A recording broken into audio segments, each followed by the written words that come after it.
Hi there, welcome to FAIRUP GPV Conversation. I'm your host, May Wellington Bassey. So today is going to be another exciting and interesting session. So if you're not ready, make sure you're ready. Get your pen, get your paper, whatever you need to get, and relax because today is going to be really interesting. So today I have with me here an amazing, world class, top, when I mean top notch. I don't know why he's not a professor, but well, drum rolls and accolades, because I have here with me Mr. Oriri, an advocate and expert, and he's also a consultant. In short, if Peter Obi was not running, or I would have actually voted for him for president. So Mr. Oriri Ewa is here with us to talk with us today about gender-based violence cases and why you should report them. So I'll hand the mic over to him. Oh, thank you, May. I don't know why you're not reporting for CNN. The welcome, the introduction was really amazing. Thank you for having me here today. You're welcome to the studio. I'm really expectant. I'm hoping we're going to have quite an exciting session, Yes, just like you have mentioned. Thank you. By Definitely. the way, you're looking really. Thank you. And you too, sir. Welcome. You're welcome to the studio. Thank you so very much. So we hope to have a really interesting and Yes, educative yes, session. I'm fired up, and I'm hoping that we get our audience at the best of the information they will need to Watch word. I hope you heard that word. Fired. So remember. Oh yeah. So we're gonna start with, what is gender-based violence? Like, if a layman really wants to know what gender-based violence is, what is gender? You know, time and again, when the conversation around GBV, or gender-based violence, comes to the table, it is usually a conversation that focuses on the violation of rights of girls and rights of women. So I'd like to leave it at a place where, when you say violence or gender-based violence, is actually violence that is targeted at a certain gender, usually girls and women.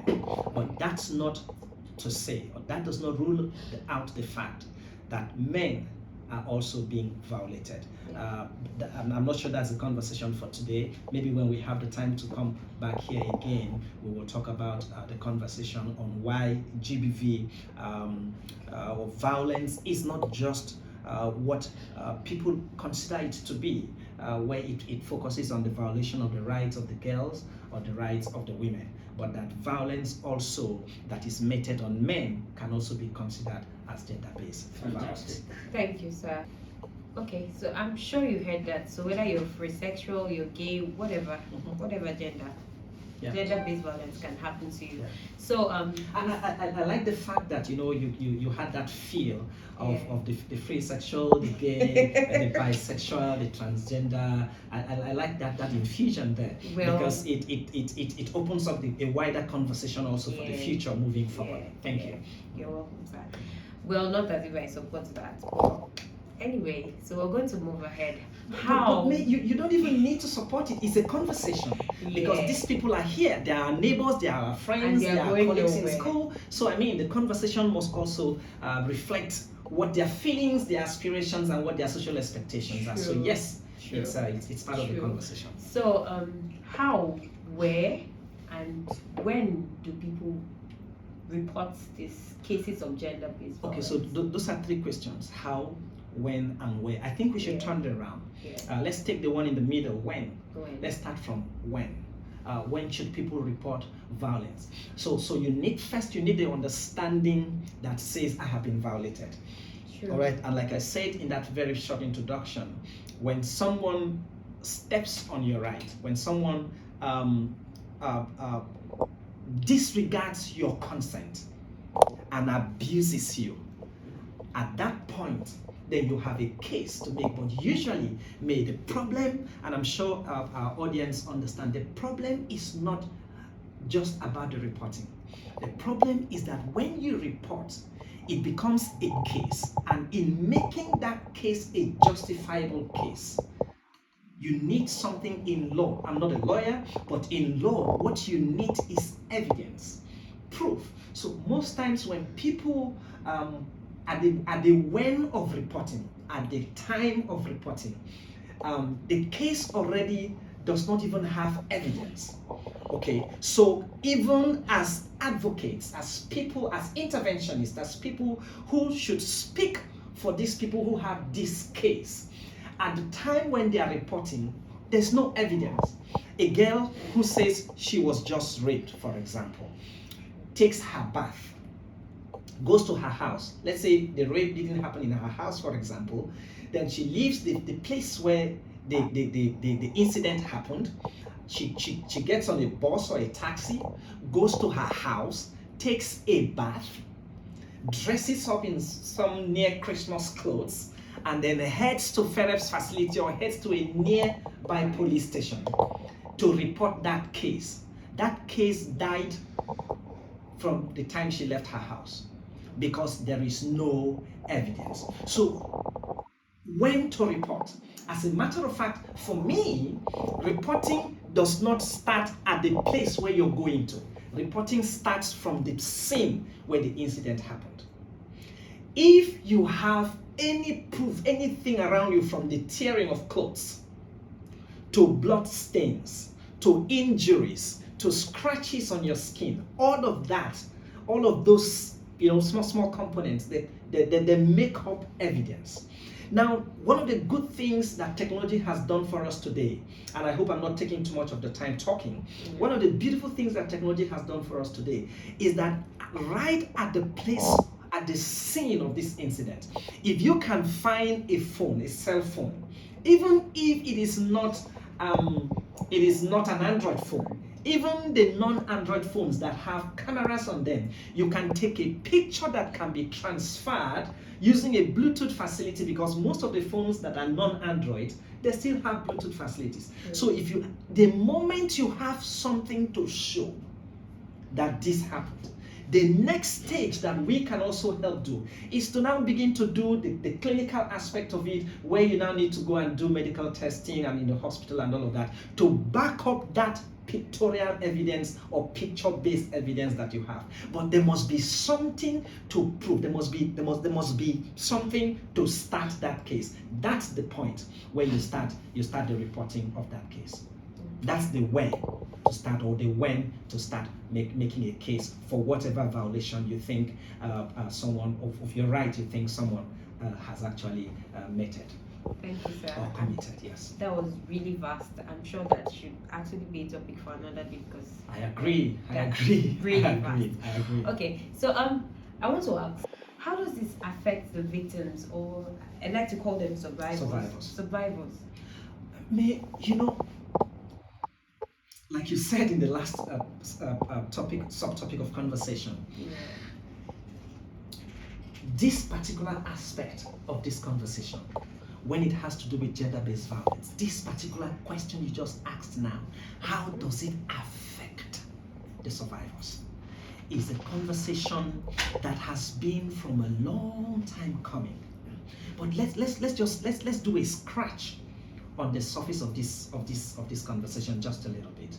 Now, look, let's take a young girl in this very city where you and I resided, in this very city of Oyo in Akwa Ibom State, Nigeria, West Africa. A young girl who was violated by her own biological father for 11 whole years. 11 years.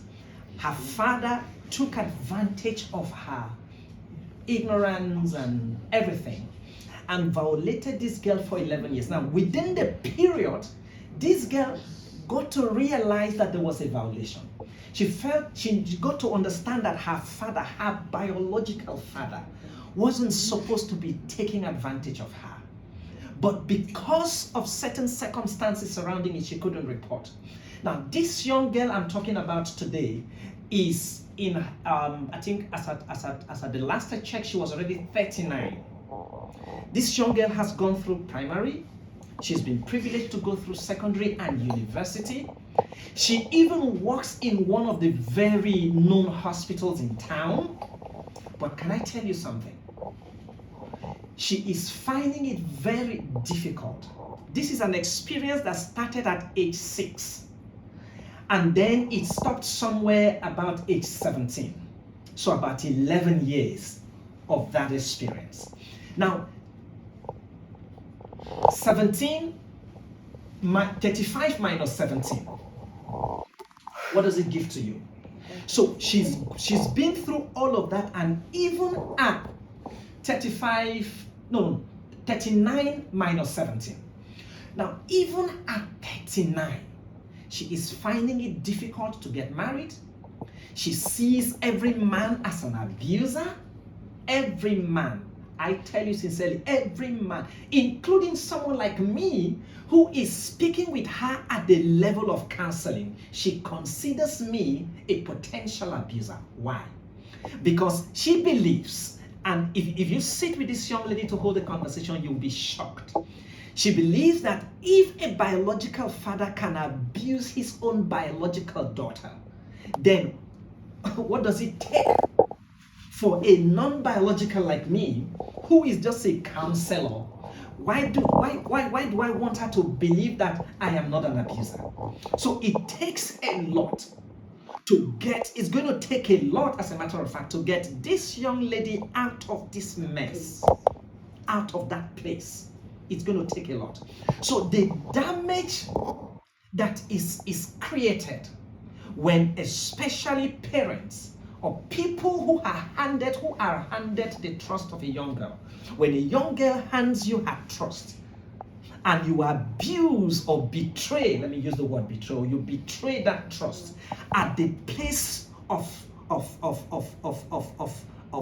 sexuality, for example, the damage, and then, especially in cases where it is done over and over, year after year and after year and after year and after year, a combination of all of this madness leaves a damaged individual that clinical help and counseling and even the love of family afterwards, all put together, usually finds it really difficult to get that young lady out of that place of damage.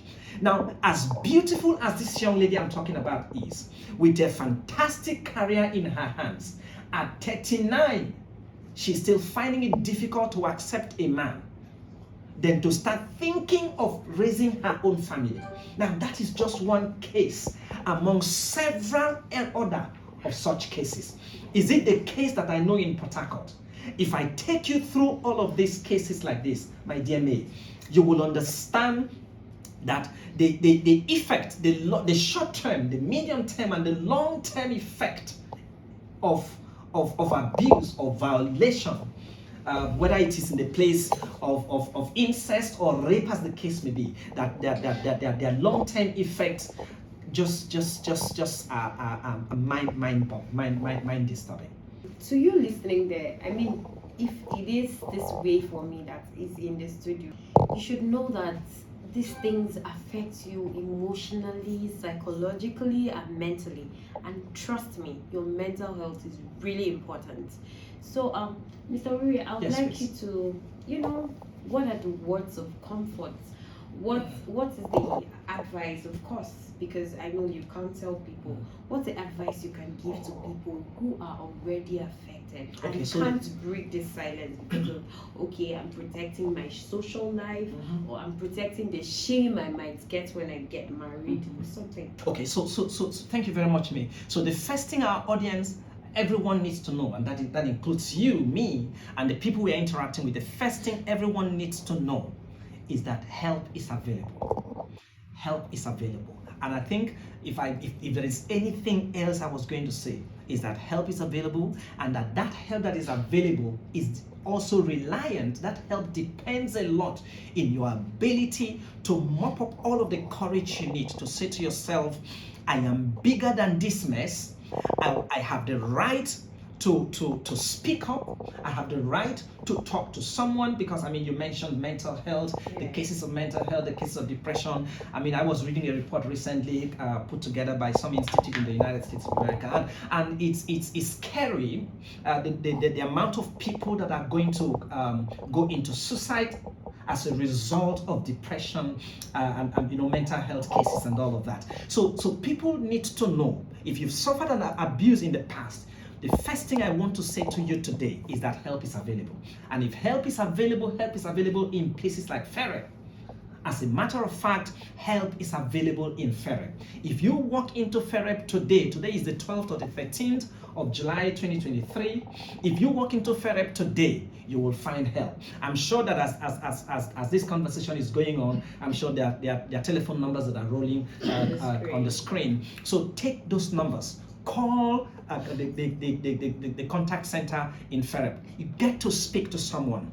Ask to speak to someone. If you can ask to speak with me, you can ask to speak with May, you can ask. There are counselors at FEREP, professional people, well trained, people who understand confidentiality, and people who can help you out of that mess. We are here. Help is available, and that is my final word today, May. Thank you very much. Thank you for having me. I am really, I'm just filled up. It's like I was eating and I'm satisfied. Thank you very much, sir. So thank you very much, my viewers. Until next time, when you join us again, remember, speak up. Help is always available. Let's talk. I love you. Till next time. Bye.